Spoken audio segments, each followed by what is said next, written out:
What is up, YouTube? AVI back with another video. Today we are going to be testing some tire pressure gauges for you guys. So we have 3 different price points, but really they're very similar in price. The whole range is about $5 difference. We have a low price point, which is about $3 to $4, a medium price point, which is about $5 to $6, and ETENWOLF has actually sent us this one to review to compare against them. This one's about $10 on Amazon. So we're going to do some comparison tests. We're going to be doing some comparison tests in extreme weather, so extreme cold and extreme hot, which is a real life test because, you know, these will probably be left in your car. And then also ETENWOLF claims that you can drive a car over this tire pressure and it'll still work perfectly fine. So that'll be the last test we're going to do. But before we get to the video, make sure to subscribe, smash the like button, and we'll start with some packaging. All right, so we're going to be starting with the low price point, showing you guys some packaging. It really just came in a plastic bag, which is fine, you know, don't expect too much. So again, this one was about $3 to $4. The second one comes in a little box, and it's kind of difficult to see the actual packaging because you got stickers on both front and back, but that's fine. Comes in a little sleeve here. This is actually a nice material, I guess. And looking at the product, it's pretty cool. It looks like a little gun with a little trigger. And a little keyhole thing that you can attach a keychain to, which is pretty cool. And then finally, we'll get to ETENWOLF. Comes in a box, which reminds me of an iPhone box with the perfect fit. Sorry, the wind took our things. So here we have a calibration certificate, which is pretty cool. It says that it's passed across all the things. That's pretty cool. I've never seen that on a tire pressure gauge. Some installation instructions, and here's the actual packaging. It's beautiful, actually. And one thing I like is it comes with Duracell batteries, which is pretty cool. You didn't expect Duracell, which is probably the best brand in batteries, and the actual product, which looks very cool. Probably my favorite across all 3. But really, it's not about the look, it's about how they perform. So we're going to first check the tire pressures based on what the car says, and then we'll test them in just normal everyday settings, all 3, to make sure they're reading at least somewhat accurate. All right, guys, so some starting tire pressures. I did let out a little bit of air in the passenger front tire, so that way we can see that it's some difference. We have 34 in the driver's side front tire and 32 in the passenger side front tire. So we're going to put all 3 to the test to make sure that that's what those are reading. All right, guys, we're going to start with the low tire pressure. As we said, 34 PSI, so we're just going to hit the on button. We're going to come up to the tire, find the valve, which I've already taken the covers off, put it to it. 33.3, so a little bit low compared to what the car says, but not too bad. And now we're going to come to the medium. Oh, it lights up blue. That's good. Maybe. So it lights up blue, and it is LED. We're going to come back up to the stem and 2.3 bar. 33.6 PSI, so a little bit closer to the original 34, and maybe the car is rounding up because it doesn't have decimals, so maybe this is reading correctly. So 33.6 PSI, so this one's definitely a little bit closer than the cars. Now we're going to see what ETENWOLF does. All right, taking out of the packaging. And also, one thing to note, it does come with an adapter for a different tire stem. We don't need this one, so we're going to leave it back in the box, but if you do need that, that's useful. The others did not come with that. We're going to turn it on. We are reading PSI. And 33.2, so a little bit lower than the medium, but a little bit higher than the low.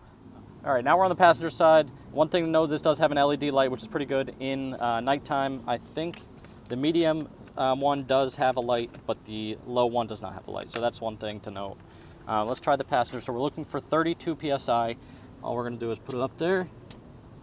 Look at that, right in the money from ETENWOLF. We're going to try the medium grade now. We're reading PSI. There's the light I was talking about. Put it right on.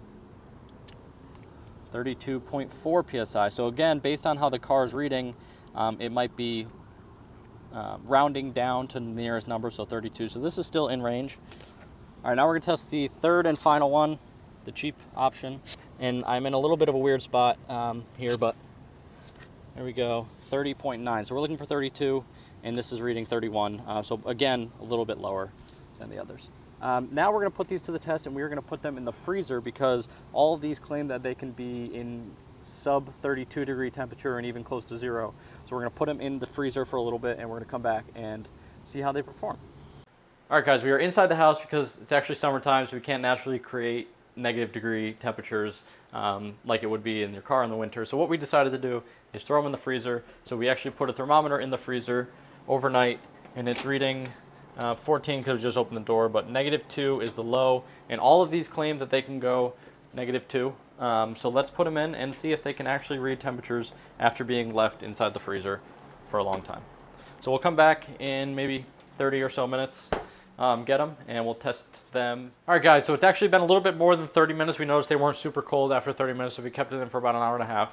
And now we're ready to take it, and we do have a cooler with us to take with some ice packs, so that way they don't get warm on the way to the car.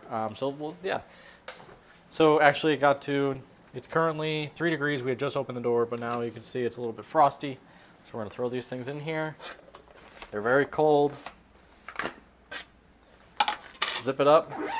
We'll see you guys back down at the car. We're back outside with the cooler and the tire pressure gauges. So I want to show you guys inside quickly what the gauges are looking like. So the left driver's side tire is 34 and the passenger side front tire is 31. So that's what we're looking for. That's going to be the baseline. So let's close it and we'll go like we did to start, low to high. So this is very cold still, which is good. Still reading, and here we go. 34.1, which is actually right on. So this maybe performs better in the cold. We'll go now to the medium. Turn it on, still works. And 34, right on. Looks like they're doing better in the actual cold. Now we'll come to ETENWOLF. Press it on.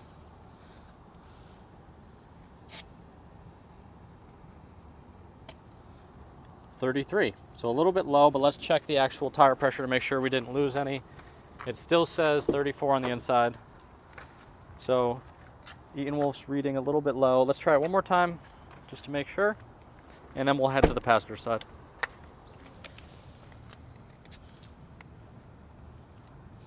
Yep, 32.8, so a little low, but now let's check with the low and see if we still get that original 34. 34. So ETENWOLF's a little bit low, and these were on when in cold. Now we'll go do the passenger side.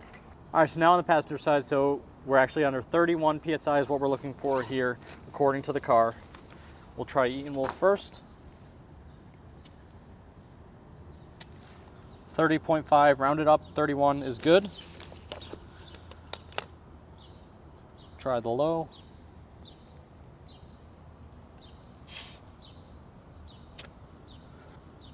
31.6, pretty close.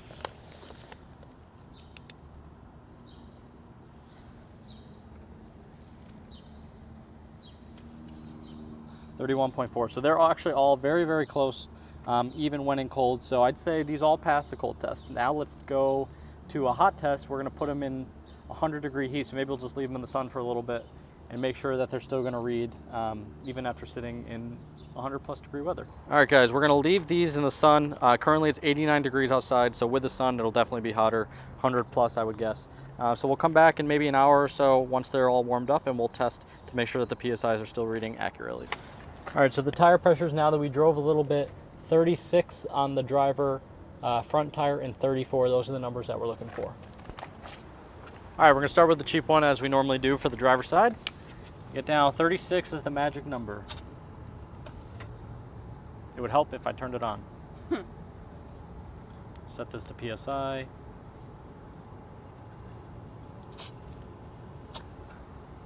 $35.9, pretty spot on, once again. Try with the cheap option. This one just honestly feels cheap in the hand. I actually prefer the feel of that one than this one. 35.8, so once again, very close. And this one definitely feels the best in your actual hand, and is the easiest to read. 35.5. So again, this is the lowest one, but also rounding up to 36 is fine. So that does pass it. So now we're going to do the passenger side, which was 34 PSI for the passenger this time. We will start with the ETENWOLF first.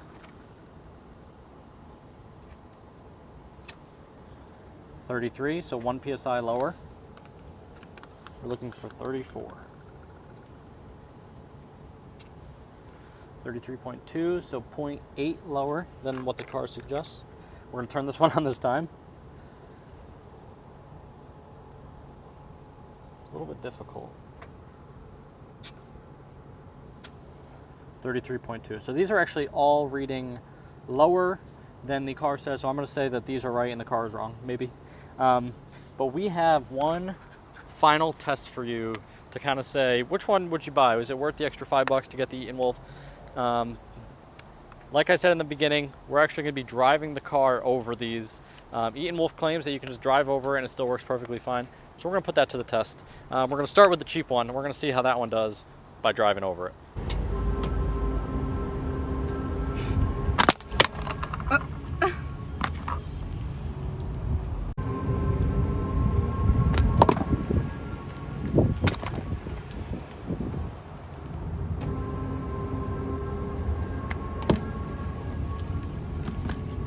All right, guys, so you might be asking yourself, why are you driving over them with a car? Like, what kind of use case is that? Think if you're doing your tire pressure and you're like, oh, I gotta go, and you just put it down, you forget about it, you drive right over it. Ideally, your tire pressure gauge should be able to survive that, because you shouldn't have to buy a new one. So let's check the low one. There is some damage here, and it did crack. Jess was mentioning as behind the camera that it did crack a little bit. But let's see, first of all, if it turns on. It turns on. So that's impressive, actually, for the cheap one. This one, it looks fine in the front, looks a little dirty. This is the medium price point. Look at the back, it's all scratched up. But let's see if it turns on. Nope. Oh, a little bit, but definitely the button's a little bit busted. It's hard to turn on and off. Yeah, no, I can't get it off. So it's a little bit busted, and then it turned right back on. So we're gonna test it out to see if it's still measuring accurately. And then ETENWOLF, which this was their claim that you could drive over it, and just said behind the camera that nothing really happened to this one when I drove over it. And there it is. Works perfectly good. Bar, PSI, yep, all the buttons work. And there's very minimal scratches. Honestly, you never really know. It just looks like typical wear and tear. But the real test is, will it still read? So 36 PSI, we know that from the previous test. We're gonna see if we still get some accurate readings, even after running over it with the car. So 34.7, so a little bit lower. Let's test the medium, if we can get it to power on. No. There it is, you gotta really press the button down. We're looking for 36. It's not reading. Nope, no reading, keeps turning on and off. So this one, officially busted, so don't drive your car. Don't drive this over with your car. And then the lowest price point, let's see how it does. It's still reading, but it did take a good amount of damage. It did crack a little bit. So yeah, let's talk about final thoughts.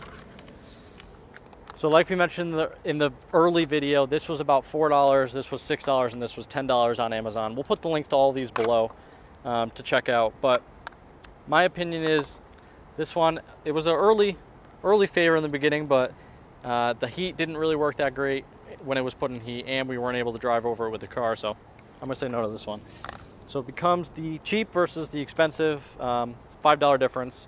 And just the packaging, I think alone, ETENWOLF with the Duracell batteries versus some cheapo battery, it's a little bit not as nice. I would say let's spend the extra $5 for the ETENWOLF. And like I said, we'll put the links below. But if you guys want to test out the cheap one, go for it. But I think just the $5, it's worth it for the ETENWOLF. So we hope you guys enjoyed the video. Subscribe, smash the like button, and thank you guys for supporting us as always. Thank you to Jess behind the camera. And just like that, ABI out.